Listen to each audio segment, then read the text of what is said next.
आज हुई UAE Dubai में शानदार ओपनिंग नवाबजी रेस्टोरेंट की। आइए दिखाते हैं आपको रेस्टोरेंट के अंदरूनी मनाज़र।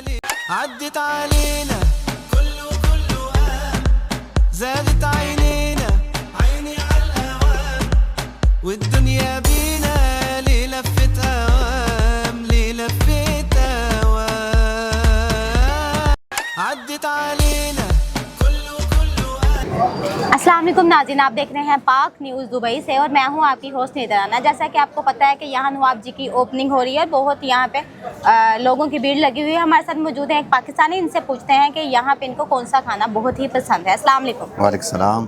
सर, यहाँ का कौन सा ऐसा खाना है जो आपको बहुत ज़्यादा पसंद है? मुझे पेशावरी कढ़ाई और नमकीन इसका बहुत पसंद है।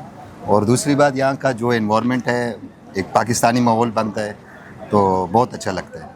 क्या रेकमेंड करते हैं आप लोगों को, यहाँ पे आना चाहिए, खाना हाँ, खाना आइए, चाहिए? इसका खाना टेस्ट करें, बहुत अच्छा खाना है, ज़बरदस्त खाना है। हमने पहले भी खाया है इसकी दूसरे ब्रांचों में, ये नया खुल रहा है, तो आइए इसका खाना जायका कीजिए, बहुत लजीज जायका है।